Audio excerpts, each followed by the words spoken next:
Well, good morning, everybody. My name is Amber Gunst. I am the CEO of Austin Technology Council. We are very happy to have you all here with us today and look forward to having another great conversation topic with our wonderful partner on this series, Insperity. Want to remind everybody that we are doing questions through Slido, and the code for Slido is 4708. Again, that is 4708. I'm going to pass this over to Susan Vaughn now with Insperity. Look forward to getting this all going. Good morning. Thank you, Amber. Thank you, ATC, and thank you, guest, for being with us. I was on a webinar a couple of weeks ago, but for those of you that weren't on that webinar, I'm Susan Vaughn again. I'm with Insperity. I'm a certified business performance advisor and have been with Insperity a little over 7 years. Prior to that, I was a business owner and I worked in executive search. So my mind often goes to what might I have done under these circumstances? I can't even imagine. So excited to talk about this topic today, but just again, if you're not familiar with Insperity, Insperity is a national and leading provider of outsourced HR solutions. We help companies across the United States to manage and stabilize risk, maximize productivity for people, to provide their employees with some incredible benefits, and to stabilize cost. I think that right now, I am so proud of my company. This has been one of our, I'm certain, finest hours. We have certainly risen to the occasion as a company and as individuals, and have jumped in with both feet and are really helping our clients to navigate this really unprecedented situation. That said, I want to introduce to you one of our wonderful performance consultants with Insperity. This is Jill Silman Chapman with us today. Jill has been with Insperity for a number of years. She holds a bachelor's degree in journalism from the University of Texas at Austin, a master's degree in HR management from Tarleton State University. She is SPHR and SHRM SCP certified and has 25 plus years experience in the HR and recruiting industry. I'm sure she'll tell us a little more about that as we go along, but Jill partners with clients in order to recruit and train staff with an emphasis on productivity and performance. Through presentations, webinars, and podcasts, she helps businesses find the best talent and place them with the best opportunities. She has been quoted as a business expert in media outlets such as the Wall Street Journal, the New York Times, and CBS Market Watch, and has worked with such clients as Marriott, Fox Sports, Monster, and HR.com. So Jill, you come to us with a mountain of credentials. We're so excited to hear what you have to say. So I'm going to hand it off to you. Great. Well, thank you guys very much, and thanks for being here this morning. So I think what we want to discuss is kind of where we're sitting right now in the current state. We've all been probably working from home. A lot of you guys, this isn't something new for you, right? A lot of you that are on the call this morning have always worked remote, but there are a significant number of us that this was a change, and it was a rather abrupt change. So I think we deserve to speak about it just for a few moments, talk a little bit about best practices in our current state. But we can't sit here forever, right? We need to be with an eye to the future of where do we go from here? Now that we have experienced one of the greatest disruptions that I've ever seen in business, what are we going to do next? And as business leaders, we need to be thinking about what that looks like.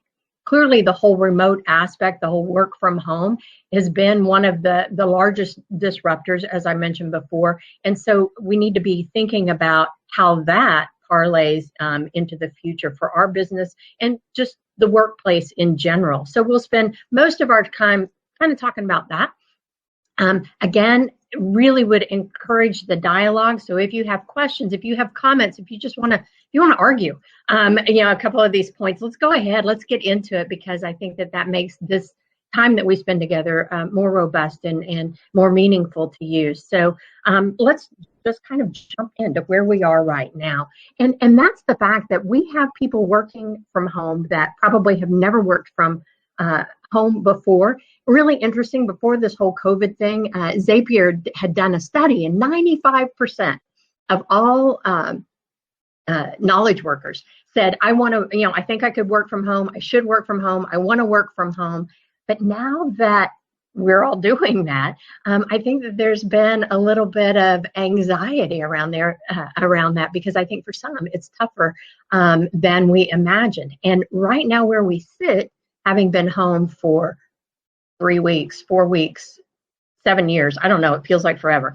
But I think it's exposing some of our organizations to some issues that we couldn't see when it was business as usual, and we were all probably in a great economy and kind of just just on our hamster wheels, right? But now that we've stepped back, we're working from home, I think it has exposed some issues that we need to address here in the here and now. And one of them is probably some gaps in our management styles, right? Our gaps in being able to adequately manage our teams. What we're finding is we have managers that are either micromanaging from a distance, or they're completely missing in action, right? So I guess more than anything, this is just a reminder that from a leadership perspective, communication is really at the heart of what we're doing right now, to be, in constant tether to our organization and to our folks, and being able to have that open dialogue back and forth. I think that that's the heart of success and managing the moment now and whatever we turn into in the future. I mean, communication, that is what a manager's job is, right? That is what a leader's job is, to be able to communicate. I think because so many times we kind of threw this together at the last minute to encourage people or to help people to work from home, there wasn't perhaps a lot of structure put around to the idea of how we do this. And so clearly, without structure, without expectations for our folks, our efficiency suffers. And I think that that's something that we need to be mindful of now too, in the moment, is building in that structure, again, with an eye to the future, because we may not be changing necessarily the way that we work even post COVID-19. And I think lastly, we need to say something about the idea of compassion and motivation. Again, that's the heart of a leader's job in the base case, but I think now more than ever, it's important, but not such a place where you can get sucked into everybody's stories about, what's going on with them personally and that sort of thing. There still has to be that structure built in, right? So that we can continue to get our business done. But you have to understand that people are in a very weird space right now. You've got, families trying to work from home, do school work, have little bitty kids, multiple people trying to work on the internet at the exact same time, multiple distractions, if you will. And so having some built-in compassion for that sort of thing, and then an opportunity to motivate, to get people to move off of where they're at, particularly if they're stuck in a mental situation, depression or something like that, to be able to motivate them to get the work done. I think that something that we've noticed with some people is that we really need to build in that trust. And maybe that was missing sometimes when we could see everybody and we could work more closely in proximity to one another, that trust was, maybe it was assumed that it was there, but maybe it wasn't exactly there. But now we have to create this environment of trust that might not have had existed before. So I think that that's just kind of where we sit right now. Some of the things that we need to be thinking about our own management styles and our own situations. But I think it's important to use that as a launch pad for, kind of where do we go from here. Okay, everyone, we've gotten an email out to Jill, so hopefully she will be logging back on here in just a few moments. So we did have one question pop up about concerns that are coming up with ATC members in regards to issues around management and leading their teams right now. And one of the biggest areas that I think a lot of managers that I'm speaking to and a lot of senior executives that I'm speaking to, their primary concern is how to effectively manage their teams in a positive way. And what they're really focused on, especially, is that aspect of dealing with a lot of stress and mental and emotional instability that's going on right now due to the current situation. So this is not a typical environment in which employees say, well, I'm going to work from home for the next couple of days, or I'm going to, have my typical work schedule at home, but still, function and have all the opportunities as possible. One of the biggest issues that we're seeing right now is that with parents who are trying to homeschool their children, as well as, having multiple people within the home who are online and trying to do that employees and all the way up to C-suite executives are all struggling with the aspect of those distractions that come up every single day. And one of the best pieces of advice that I've been giving to folks that I'm talking to is to make sure that you're talking to employees about, the importance of getting the work done. So if getting the work done means that they log on, at 6 o'clock in the morning while everybody else is sleeping, and then log off from 9 to 11 to help the kids get their homework done and get their study done, then that's something that I think a lot of flexibility and a lot of opportunity is available. And Susan, I know with Insperity, you guys have a huge staff of people that are working from home. And I'm guessing that you guys are probably going about that same route. Is that correct? Yes. Can you hear me? I can. Great. So it's been interesting, Amber. We have our on Inside, intranet and portal, and it's very communicative and collaborative. And one of the features that they put up is called Around the Water Cooler, and people are posting some fun and some serious posts about, who are your coworkers today? Is it a furry creature? Is it a toddler? Is it your husband? And what kind of interactions are you having with them? One of the funnier ones was a woman said that just after lunch that her husband came to the door while she is on a conference call and asked what's for dinner. And everyone chimed in and said, you should hear it out.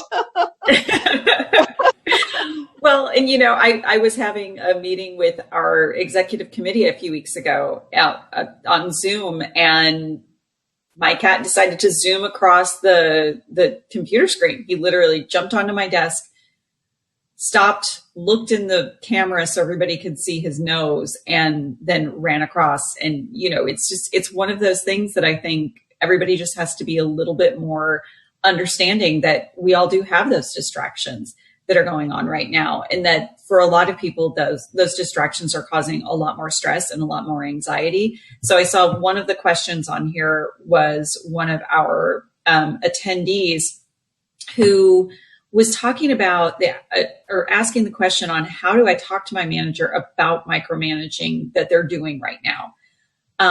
And my guess is, every time I've had somebody say to me, I'm not a micromanager, I know for a fact they're a micromanager. That's the first thing you have to say. That is who you are. But I think, if you have a manager right now who has started micromanaging you, but didn't do it before, I think finding out how they're doing, they're also dealing with the same stress and the same anxiety and the same how's it going sort of aspect. And so I think maybe take some time and help them understand and find out where they're coming from. Because if you find out where they're coming from, you can have a productive conversation.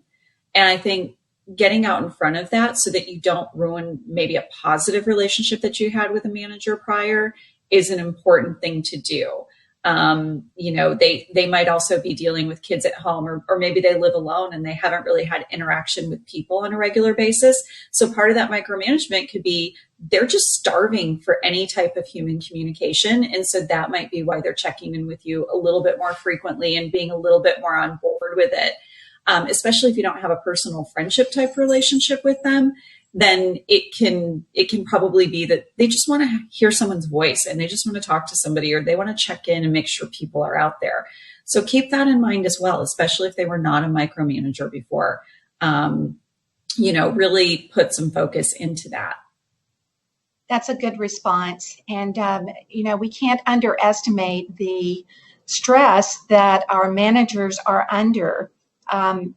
They still have metrics. They still have to report up, what is everyone doing in terms of activity? How are we still engaged or not? Are people playing Monopoly? What are they doing? And it really, really challenges an individual's sense of trust to figure out whether or not their team has, the commitment to come out on the other side of this with a pipeline of something. The pipeline may not look the same as it did pre-COVID, but so some productivity that comes out on the other side of this.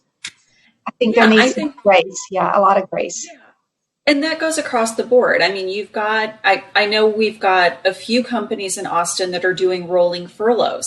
So they're taking parts of teams of their companies, like putting them on vacation time or furlough time, and then they know they're going to be rotating them back in. So I think finding that particular aspect and keeping those employees engaged and keeping them involved in how things are going, what's going on, communicating with them, hey, here's where we're at, here's what to expect. And I think right now the most important thing is to try to have open communication for teams. And when you talk about that pipeline's not just for sales, it's for marketing. Marketing's got a pipeline they have to do. You've got development teams, they've got projects that they have to get completed and they have to get rolling on. And I think, it's that having maybe a conversation with your team members and talking to them about, listen, let me know what your schedule is right now. Because again, you could have that engineer who's got 3 kids at home and he or she has them logging on from 9 until noon to get their schoolwork done. Well, this engineer might be logging on at 6 o'clock in the morning, working till 9, knowing that 3 kids are going to be on the computer and the internet's going to be a little bit slower at the office. And so they might be taking a break to help their kids get school done, help them do that, but then knowing that they're going to log back on in the afternoon. So I think what will help managers and employees both is to say, here's when I'm going to be online. Here's what I'm going to be doing. Here's when I'm going to be effective.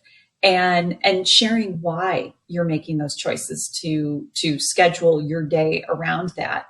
I think that will be very helpful. And then your teammates and your leadership and your employees and everybody, they know where you are, they know what you're doing, and you can have a nice rhythm where when you do have to do that log off time, I take my dog for 3 or 4 walks a day. My team knows when I'm, right when we're done with this today, I'm going to take my dog for a walk. And they know that I'm going to be offline for about 30 minutes and then I'll be back online. And so it's that aspect of, if you need to structure your day around the distractions that you have at home, be transparent about it and let people know so that you're not feeling like people are looking for you and they don't feel like they have to look for you, if that makes sense. That makes a lot of sense. And to take that maybe to a next step, when you consider companies, and there are many in Austin that are accustomed to working remote. They've always worked remote. And so this is nothing new to them. I can assure you, I think I can assure you that most of the companies that work that way, people are available, at least 12 hours a day, if not more. And so while you're maybe not online for a couple of hours during the middle of the day, I feel confident that most people at the end of the day are capturing whatever they need to catch up on, right? So it may not be that typical 9-to-5 block that we've always had in a more traditional employment environment. But I think that people who've been doing this for some time have a rhythm. They have methods to their madness, and I can think back to times when I've worked from home, and that was my MO. And there were plenty of times when I was working really solid for 3 hours, knock off, take care of some other things, come back, and then in the evening, pick up another 2 hours or so. So by the time you cut and paste it all together, you may even have more productivity than you normally would have had in office with commutes and dress time and all of those elements of the workday. Yeah. So we did have a question come in, and it says, what are some ways to consider when moving from being agile at the beginning of this crisis to strategic now within various departments, which I think is a fantastic question because, 4.5 weeks ago when we all started this and we all had to deploy home within 72 hours notice, there was a lot of just, hey, let's just figure it out and piece things together. And sorry, everybody, that you keep seeing me use my hands. If anybody's met with me in person, if I lose my hands, I'm losing 50% of my vocabulary. But it's that aspect of now we have to look at it and go, okay, so we've gotten through that first stage of how do we do this? And now that we're doing it, and we've been doing it for almost 5 weeks, how do we do this in a strategic manner that's going to help us be productive and get back to business as usual as much as we possibly can?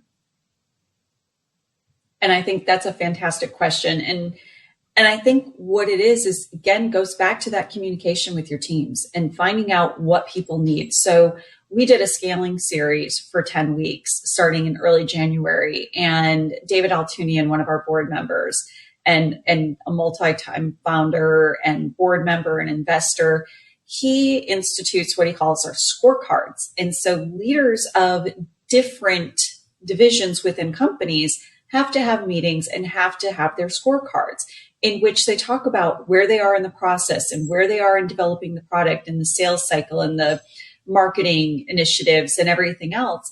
And that everybody has to agree on the scorecard that everything is green before they can move forward. So what I would highly suggest is that when you get together for your one-on-one meetings, whether it's, over a video conference or, a conference call, start utilizing a scorecard for your team and your company, because that's going to help you build strategy to move to that next level so that you have the opportunity to say, now I know what to deploy my teams to do. Now I know how to communicate with my teams and talk to them about how to go ahead and keep the ball rolling and keep everything moving. And we've got Jill back. Hey, Jill. Great to see you. That's one thing that oh my gosh, we even talk about this. What's the one thing that you don't want to have happen, when you're going through this? So I apologize. And you guys missed out on all my brilliance, I think. So I don't know where I left off. So somebody tell me what I was talking about. Well, you were actually just getting started with the slide presentation. So Susan and I are going to duck out of this. Seriously. So Susan and I are going to duck out, and we're going to let you take over from here. I think what we missed in the gap in the time, and I'll be very, very quick, but I was wanting to share just kind of where we are right now with one of the biggest disruptors, I think, to our lives for a lot of organizations. Perhaps not everybody on this call, but for a lot of our organizations, it's this whole work from home thing, right? That's been probably the biggest. And that isolation feeling, that distance that we've had to have from one another, and how it's brought out for our organizations perhaps some gaps. It's kind of shined a light on some of the things that maybe we were able to gloss over or cover over when we were so busy pre-pandemic. We were, just kind of, little hamsters on a wheel or whatever, and we weren't paying as close attention to things as we are now that we've put a little distance, and the rest of our lives have slowed down so much. So I think that that it's creating a situation that in our current state, we need to look at how we're doing things, what we're doing, from a management perspective, a leadership perspective, and that of our employees. I think around our ideas of communication, that's always been what we've expected or needed from our leaders, is communication. And so this is not unusual. However, when we have remote environments, it makes communication more important than ever. So we can't have leaders that are missing in action. We also can't have leaders that are so trying to micromanage in this situation either, but a happy medium in there, but communication is key. I think compassion and motivation, that's also very, very important to us right now, and will be moving forward in the future. Just to kind of highlight some of the things that I talked so brilliantly about a few minutes ago, but when we talk about those lasting changes and we think about what's going to happen, I think that whole work from home, that whole remote working is the thing that's going to make the biggest impact in the post-pandemic responses by businesses. And so those are the things that I think we need to look to in our future state, where we're talking about a permanently flexible future.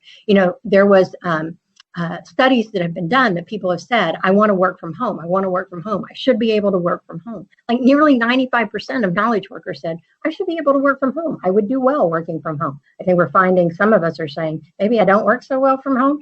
And maybe I need a little bit more structure. Or I just need that interaction with my teammates. But the fact of the matter is, we have been able to prove time and time again that, yes, I can do this work remotely. And so those companies that were toying with this idea, but they weren't moving very fast, they just weren't motivated to make changes, have now been thrust in this situation. And to the title of this presentation's point, how do we bring them back? Or do we even bring them back? I think those companies that had that you must be on premises culture before this are certainly going to have to relax that a little bit. And whether that means that people are going to stay home 100% of the time, I don't know. But maybe it's that there is some more flexibility when the employee needs to work from home or desires to work from home. It's a little bit more of a give and take than was there, before the COVID-19. And I think that also speaks to the idea of work-life balance. We've been talking about work-life balance forever, right? Is it work-life balance? Is it blend? What is it? Work-life balance to me is a teeter-totter. It's saying, I work more now, but I play more later, and it's a constant teeter-totter. A blend means, do I answer my emails on Sunday night so Monday morning's a little less hectic? Do I take that phone call in the middle of the night from one of our global offices? Those sorts of things. And so I think this whole idea of the blend is really exacerbated with today's situation, right? We've got spouses, partners working from home. We've got kids trying to do school. We've got little kids who just need attention. We've got pets. We've got all sorts of things happening around us. And so building in that way to kind of blend those two. I'm an empty nester, so I didn't have those experiences of having to teach my child or make sure my child was learning while I'm trying to also do my work. I can't imagine what that feels like for a lot of folks in today, and whether that means I do school during the day and I work during the night, and as long as I get my deliverables done, that's what really, really matters. But I think for organizations, being able to help folks with how to prioritize and how to build in that work-life balance. Because when we're home, it's hard to turn off, right? Let me just do that one more thing. Let me just do that. And so it's hard for a lot of us. So our organizations need to help us to build in those structures, to provide those tools that allows us to be able to experience work and experience life at the same time. However, I think the flip side of that could be kind of cool, because I read it online, so it must be true, that nearly 10% of our American workforce is depressed. And what is one of the number one factors in that depression? It's parental guilt for missing out on things with their child. And so I think that this could alleviate that, right? That opportunity to work from home if we stay flexible, either in 100% capacity or when it's needed, because we know that they can now, right? And so I think that that's important for us to think about. So now we're kind of caught up with where I was before, and some of the lasting changes that that I think we need to talk about. Clearly, the travel and real estate, that should be no surprise to anybody. I'm actually talking to you from Hawaii, and we have been on complete lockdown for a while now. I hear no airplanes flying overhead, no visitors coming into our state. I think that, that's created lots of issues here. The reports came out that Hawaii is the #1 place that's been affected. Small businesses have been affected by this pandemic. But I think that travel expenses are sure to fall. And if I have somebody in the travel industry on the call today, time to innovate, time to think a little bit differently, because I think once our organizations recognize that we can survive with fewer face-to-face interactions, I think that those travel expenses are going to be questioned more, right? And besides, that was the argument, right, when we started to implement all these video conferencing tools, is that the expense of the tool was going to be offset by the travel savings. So, oops, I think it's coming to fruition. And then I also think we have to think about the events that have canceled, the business events, the conferences, those sorts of things that have canceled. I do think that when we return, that the ROI of some of those events, those conference spends, are going to be tested, and their value is going to be examined. Do we want to lose that interaction with our associations, with our industries, with our like-minded businesses? Absolutely not. So here's an opportunity for innovation, right? How can we do this differently and be able to maintain those connections, but maybe look at it from a little through a different lens, or look at it, 180 degrees to the left or to the right. And again, with real estate, I think no surprise there. If everybody's starting to work remotely, part of the time, all of the time, I think it definitely changes the footprint of our commercial real estate. And, I think there's been a lot of talk about building adaptable commercial real estate. That's been going on. That kind of conversation has been happening for a long time. But I think that this coronavirus is just going to accelerate those trends. Because once that remote work becomes more the norm, the need for corporate complexes diminish, right? And so again, innovation is going to be the key here. What are we going to do with some of that space? And how are we going to even maybe change the spaces that exist now? Because for the last few years, right, we've been moving to these ideas of these big open work environments. I just pick up my computer and wander around the office and sit wherever I feel like, and I'm right next to this person and right across from that person, and those sorts of things. Post-pandemic, am I going to be excited about that? What if somebody coughs? Am I going to go into, complete freak out? So I think even rethinking the way that our existing commercial spaces look and feel is something that's got to be taken under consideration. And I'm an HR girl, so I got to talk about HR practices. And I think that is also an area where we're going to see some lasting change. I think some of it's just very, very basic. We have less people together, then we're going to have less issues, right? If we have less people in a smaller space, we're going to have less issues, less investigations. So our HR teams that spend an inordinate amount of time sometimes with that can focus on things that are just a better use of their time. But I think what I find is one of the most interesting aspects, and that HR plays a huge part in, is the whole idea of, it started with the Davos Manifesto. So when organizations, large corporations, were in Davos, Switzerland back in, February or so, they created a statement. They always put out something, but they put out a statement and they call it the Davos Manifesto. And basically what that was saying is that all of a corporation's stakeholders, their workers, their communities, their partners, everybody is as valuable as their investor shareholders. And I think that this is making us put our money where our mouth is, if you will, that we're having to prove that we meant what we said in Switzerland. There was an article in Forbes, Heather McGowan wrote it. It was just example after example of companies that were coming out with these new initiatives, these bold initiatives that were prioritizing both their employees and their customers in these times. And I think how organizations deal with their employees in this time is going to be a part of their brand messaging that's going to live on. You can mess it up, like Bird did with laying off people in a 2-minute Zoom conference call. They laid off 400 some odd people.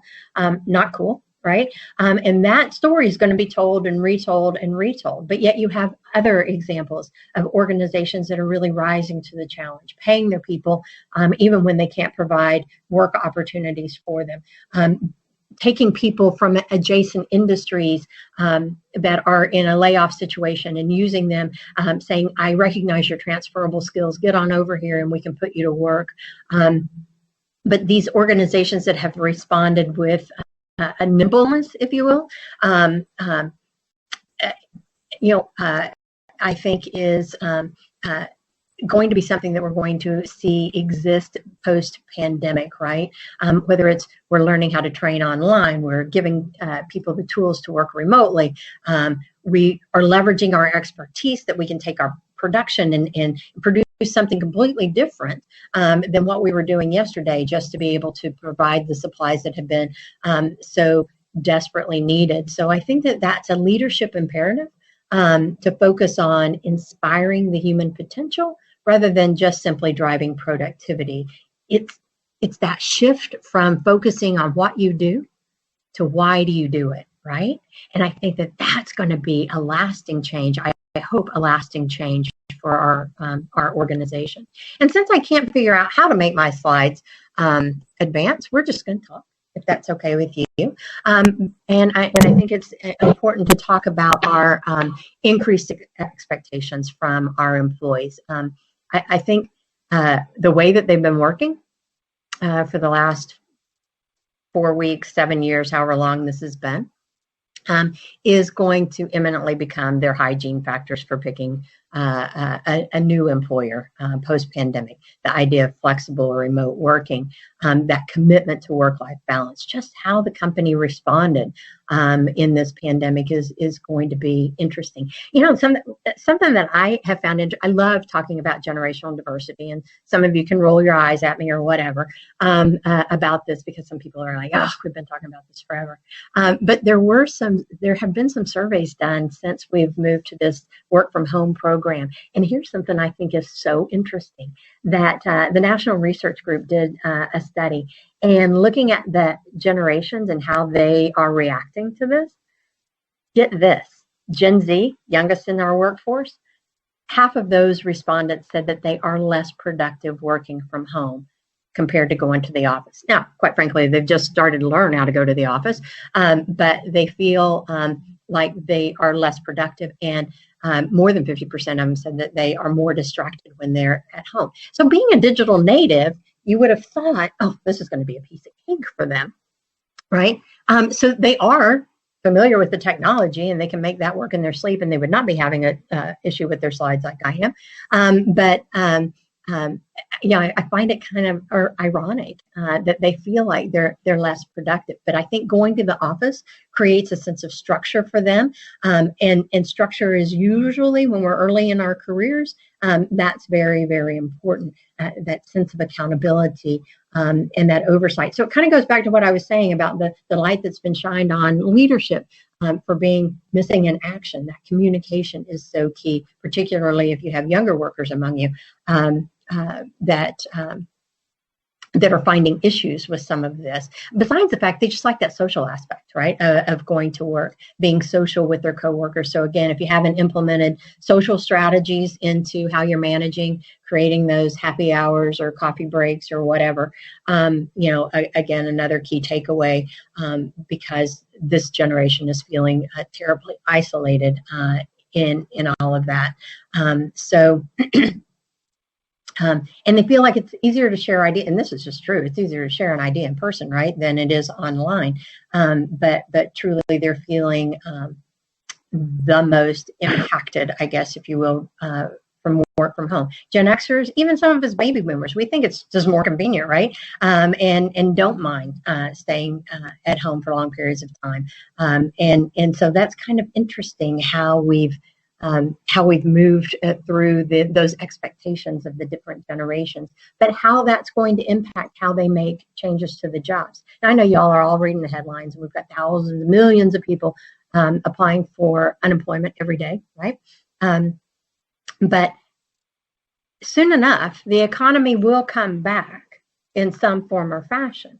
Maybe it's different kinds of employment that we're going to have, but soon enough, people are going to get back to work, and we're going to be right back where we were pre-pandemic in a war for talent. So being mindful of these things and these expectations as people come back to work can help you to position your brand so that you're in the right spot when you're hiring. If it's not continuing right now, but when your hiring resumes post-pandemic. And I think lastly, we'll just spend a little time talking about that trend towards sustainability and how this is really moving us forward. It's taking the mental stress and the physical stress out of going into an office, the commutes and all that sort of thing, but it's really had a significant impact on the environment. Again, I'm coming to you from Hawaii, and there's been article after article about how many more fish have come back just in this short time that we've had less tourists and less fishermen out on the waters, how much cleaner some of the waters are just in this short time. I'm sure you guys have seen pictures of Venice and the canals and how they're looking, the air quality that has improved because there's less airplanes in the air, less cars on the road, that sort of thing. And so if you take that across the country, the average commute's about 30 minutes, right? So that's what, 4 or 5 hours that a professional would spend a week in their cars, just getting to and from work. If we reduce those commutes, we reduce our carbon footprint, we reduce our energy consumption. Those of us in Texas, that's not altogether an exciting proposition, but it's why we're breathing such amazing air right now. And I think the sustainability lessons that we're learning about caring for our environment that's coming out of this may make us innovate to look a little bit different at the future post-pandemic about how we get things done, where we get things done, and why we get things done, so that we can create a more sustainable situation. So, where do we go from here? I think that these are just high level ideas, food for thought, if you will. Would love to continue the conversation with some of you, if you so desire. But I think that these are the things that we need to be considering, and we need to think about our own individual organizations and how can we rise to these challenges and changes as we move forward. How can we innovate? How can we do things differently? And now is the time. The future of work is here, right? And I think we need to be thinking about these things so we can move forward. We've got just a few minutes left, perhaps some time for questions if that's, if we have any questions. We do have some questions, and I'm going to read some of the questions that were popping in prior to, while you were, while there was a glitch. So this is one Susan and I covered a little bit, but really kind of interesting, a question for you. What are some of the ways to consider when moving from being agile at the beginning of this crisis to strategic now within various departments? And we kind of talked about, using different tools like scorecards and things like that. But what would you suggest? Well, I do think that when we talk about that agility model, we're talking about accountability really at the end of the day, right?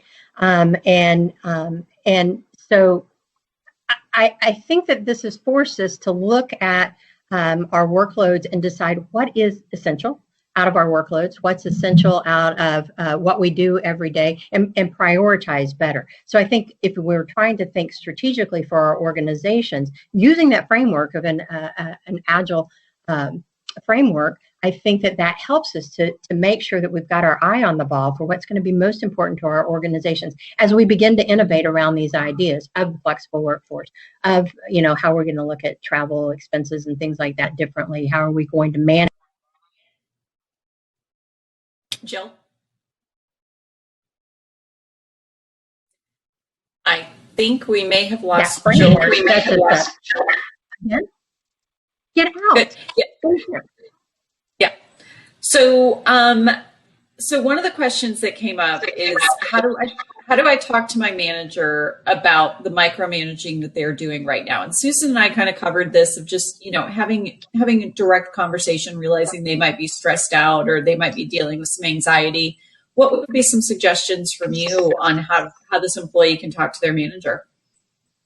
So that whole micromanaging piece is huge. And that goes back to trust, right? And being able to have that trust built between you and your manager. I think it deserves an honest conversation, right? I think, let's just call it what it is, and let's have some conversations about it. And maybe the conversations go something like this. Okay, so here's my deliverables for you today, X, Y, and Z.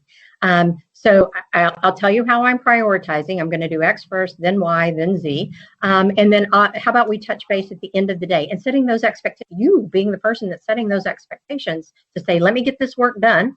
And then we'll reconvene at the end of the day, tomorrow morning at 10, whatever it's going to be. But that you set some expectations, and maybe they'll say, oh yeah, I get this. Yeah, he's got it. We're under control. But I think it's laying out those expectations. And sometimes as an employee, maybe you have to drive that, because put yourself in the role of the managers. I don't know that they know how to do this any better than we know as employees, how to respond. So understand that they're struggling too, and just you take on the onus of creating some of those communication points, if you will, to be able to set it up the way you need it so that you can be successful. Well, good. Now, we've got a question. I think this was about that work-life balance discussion that came up. So the question is, I'm working really late because there is nothing else to do. What suggestions do you have? Right. So that's one of the problems. It's like, I'm doing that too. I think we can all say this is a question we all have. Right. And hey, if you don't know that there were a couple of nights that I was up at, 2:00 trying to think about things or review things and that sort. It happens to all of us. But I do think we've also recognized that there's an opportunity to maybe actually go take a walk at lunchtime, right? And do some of those things that I wouldn't do if I was in the office. When I'm in the office, I work straight through lunch. I do all these things. When I'm here, I will get up. I will go take a walk. And so recognizing that maybe we are working late, but maybe did we play a little bit during the day? Did we do some things a little differently than we used to? So are we working more hours, or are we just working different hours? So I think that's where you need to evaluate. Am I working more, or am I just working differently? And if it's more, set some expectations for yourself. You bought back time possibly in your commute. So set up a little mental reward for yourself going, I just got an hour back in my day. I'm going to go, I don't know, make a new mask. I don't know, do something. But kind of give yourself a mental reward and making sure that you schedule in those breaks. So look at it. Am I working more, or am I just working differently? Perfect. We've got another question here. I work in an open office space and I'm concerned about going back into the office. How do I discuss this with my employer? Yeah, so I think that I think a lot of people, this is going to be when they open the gates and they say it's time to come back. I think we're going to have a lot of people that go, yeah, I don't feel like it's time. I think you're moving too fast, whatever the personal situations are going to be. And that's going to be, I think, less difficult for the employee to say, this is where I'm at, more difficult for the employer to figure out how to respond to that. And quite frankly, if successfully we've been working from home, I don't see where the problem is. I don't see where the rub is. Now, if we've had some people who have had to reduce their hours because what they do can't be done from home, or they can't work at all because what they do can't be done, that's a little bit different situation. here's just a tip that I'm seeing from a kind of a recruiting view of what's going on. I do think when we're talking about employee expectations, I do think that there's going to be people who look at their jobs and say, I wasn't considered essential when all this goes on. I don't know if I want to live in that world anymore. I may be taking a look at new opportunities, different kinds of opportunities. I may want to reinvent myself after this. And so employers need to be prepared for that. But back to the original question, how do you do this? I think it's honesty, right? Again, it's that whole trust back and forth between the employer and the employee, but being able to have those conversations to say, I understand, and to have solutions for it. If you are in a situation where working remote doesn't work all the time, that you've got some solution for how you can bridge that gap on behalf of your employer. Well, and I think that's a really great point, because not only, let's say we all get back into the office around June 1st. Well, they're canceling everything in relation to kids. So summer camps, if I had children, I don't know how I'd feel about them going into an open daycare environment and everything else. So I think there does need to be a lot of flexibility for working parents who are trying to manage and handle that. Right. We've got our last question here. We are changing our sick leave policies. We kind of talked about this yesterday. We are changing our sick leave policies. Can we I cannot speak anymore. I lost all my words this week, people. Can we mandate employees go home if they're sick? So I think that's more of like a legality issue of, because I know for me at ATC, if my employees show up sick, I'm like, go home. Mm-hmm. Nobody likes, you're not being a hero, go home. But I think when you're dealing with a large employee base, or even, I have 2 employees, so it's not hard for me to say that. But I think when you've got, a large number of employees, like legally, are you allowed to say you're not allowed to be in the office? You need to go home. Well, I do think that there's probably going to be some latitude around that on the part of the employer to saying, I need to keep my workplace safe. Sort of like a whole workplace violence thing, no guns on premises, things like that. It's kind of that same sort of thing, that I have the responsibility for the wellness of my folks. And in a particularly litigious society, the employer has to think of them as well as the ill employee. So I do think that you're going to see some latitude around being able to enforce that on the part of the employer. And we were talking about this yesterday, and it's kind of a generational thing, I think, that kind of comes up.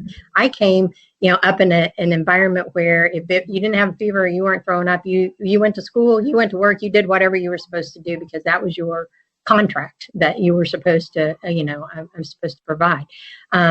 And then now comes in other groups of people who are like, no, go home, you're sick. And it's foreign to half of the workforce, or at least 25% of the workforce these days. But I do think that you're going to see a lot of hypersensitivity around that. And so much so that I think that we will have new policies, new procedures laid out for the long haul, even though we're kind of hyper-focused on it right now. I have a personal question, because I think about this a lot. You mentioned, coming up at a different time. And I remember I grew up in the 70s and 80s, and my mom, it was, we don't care that your kids are sick. You got 3 kids, one of them can stay home with the other one. But I remember in the early 90s when my sister had her first child, like she had to go back to work right away. Like she did not have an option of that. And when I say right away, like, thankfully, I had the summer off because I was in college and could take care of my niece because she had to go back to work 4 weeks later. And so I think with a lot of parents who or a lot of people who are considering having children, that maternity and paternity leave is always a big deal. Do you think that this aspect of work from home is providing an opportunity for companies to say, you had a child, you want to be home with that child for about 6 months, you can work from home in this instance, where I think there was probably a lot of, concern about that in the past. Do you see that as a possibility of changing? Because that's a huge employee retention issue. Absolutely. So I do think, And if they aren't thinking that way, if the employer's not thinking that way, the employee is certainly thinking that way, that, hey, I was able to do it before, why can't I continue to do it in this particular case? So that may very well be something that we see options provided.